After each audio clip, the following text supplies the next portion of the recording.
wabarakatuh. Apa kabar semuanya? Semoga kalian dalam keadaan sehat walafiat. Bertemu lagi dengan saya dalam mata pelajaran Bahasa Indonesia. Kebahasaan biografi. Sebelum kita mulai, saya akan menyajikan peta konsep materi yang akan kita bahas pada video kali ini. Terdapat 7 ciri kebahasaan pada biografi, yaitu kata ganti, kata sifat, kata kerja tindakan, kata kerja mental, kata kerja pasif, penanda waktu, dan kata depan. Kita mulai bahas satu persatu. Kita mulai dari kata ganti.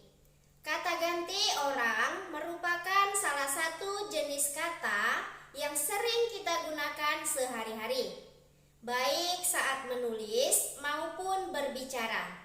Pada ciri kebahasaan biografi, kita hanya akan fokus pada kata ganti orang ketiga tunggal. Hal ini disebabkan salah satu ciri biografi adalah menggunakan sudut pandang orang lain untuk menceritakan tokoh biografi. Kata ganti orang ketiga tunggal diantaranya adalah ia, dia, beliau, dan nya. Namun, kali ini kita akan fokus pada ia, dia, dan nya. Ada beberapa prinsip dalam penggunaan ketiga kata ganti tersebut. Apa saja itu? Bagaimana contoh penggunaannya dalam kalimat? Mari kita pelajari. Kita bahas prinsip pertama. Ia dan dia memiliki persamaan, yaitu dapat berada pada posisi subjek atau di depan predikat pada kalimat. Prinsip kedua adalah tentang persamaan dia dan nya, yaitu dia dan nya dapat berada dalam posisi objek atau berada di sebelah kanan predikat pada kalimat. Perhatikan contoh berikut ini. Ia memanggil dia dengan berteriak, namun dia tetap tidak mendengarnya.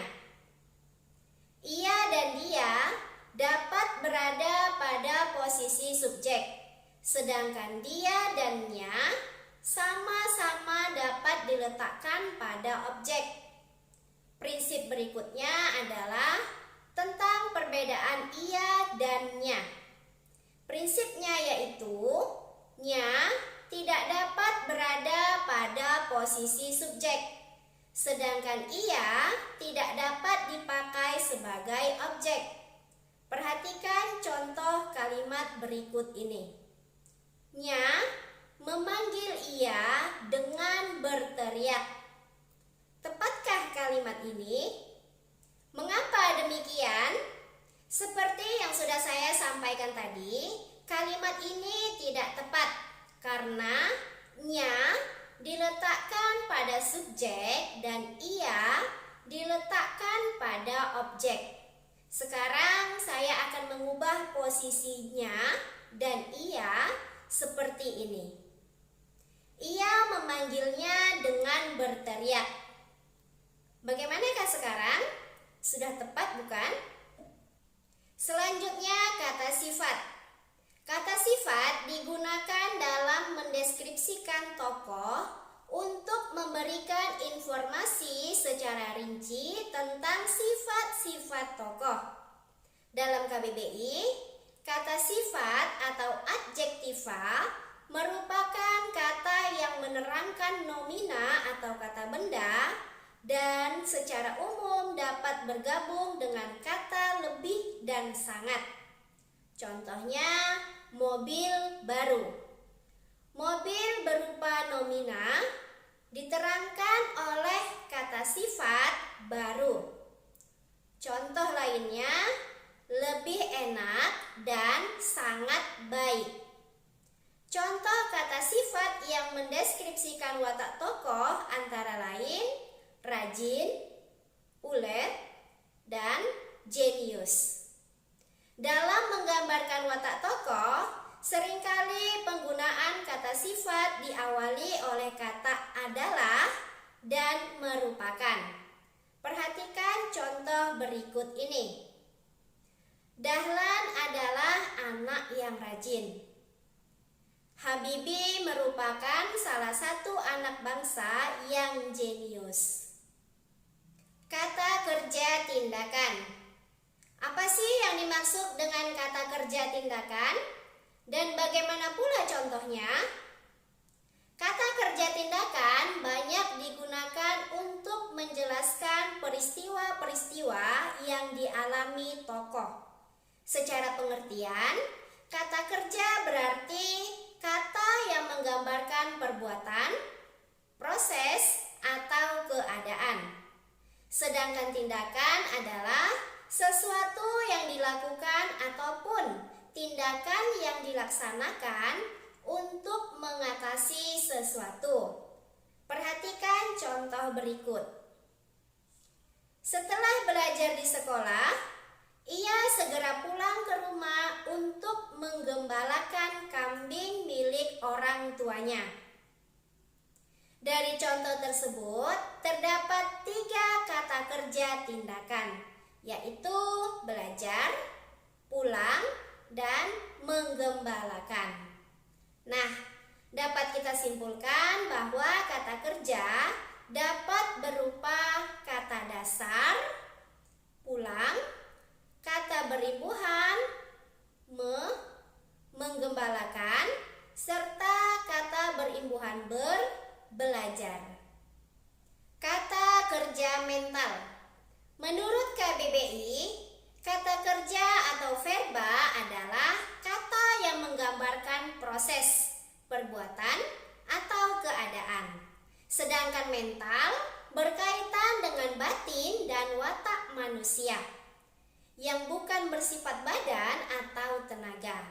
Oleh karena itu, kata kerja mental dalam biografi merupakan sebuah kata kerja yang menggambarkan suatu perbuatan tokoh yang tidak dapat diamati fisik, tetapi merupakan aktivitas batin atau mental. Perhatikan contoh berikut. Tokoh tersebut banyak menginspirasi generasi muda agar mau bekerja keras dan tetap rendah hati. Kata menginspirasi adalah kata kerja mental, karena kata tersebut merupakan kata kerja yang bukan merupakan tindakan fisik tokoh. Kalimat pasif. Apa sih kalimat pasif itu? Dalam biografi banyak menggunakan kata kerja pasif. Penggunaan kata kerja pasif bertujuan untuk menjelaskan peristiwa yang dialami tokoh sebagai subjek yang diceritakan. Perhatikan contoh-contoh berikut. Andik Firmansyah diincar beberapa klub Eropa setelah penampilannya bersama LA Galaxy. Raden Ajeng Kartini tertarik dengan kemajuan berpikir wanita Belanda. Raden Ajeng Kartini dinikahkan oleh orang tuanya dengan Raden Adipati Djoyo-Diningrat. Dari 3 contoh tersebut, kita dapat menyimpulkan 3 ciri kalimat pasif, yaitu 1. Subjeknya dikenai tindakan atau perbuatan. 2. Umumnya predikatnya berawalan di atau ter. 3. Untuk predikat berawalan di yang diikuti objek dapat diubah menjadi kalimat aktif. Selanjutnya, penanda waktu. Terdapat beberapa penanda waktu pada biografi yang ditandai oleh preposisi, konjungsi, dan kata depan. Penanda preposisi diantaranya sesudah, sehabis, setelah. Penanda waktu berupa konjungsi diantaranya sejak, ketika. Dan penanda waktu berupa kata depan ditandai oleh pada. Kata depan. Kita tidak boleh meremehkan jarak antar kata ya. Jika salah memberikan jarak, bisa-bisa orang lain yang membaca tulisan jadi gagal paham. Bagaimana prinsip kata depan dan bagaimana contoh penggunaannya dalam biografi? Kata depan adalah kata yang biasa terdapat di depan nomina. Kata depan diantaranya adalah di, kata depan untuk menandai tempat, ke, kata depan untuk menandai arah atau tujuan, dan dari, kata depan yang menyatakan tempat permulaan dari ruang dan waktu. Demikian materi kita pada video kali ini. Sampai bertemu pada video selanjutnya. Wassalamualaikum warahmatullahi wabarakatuh.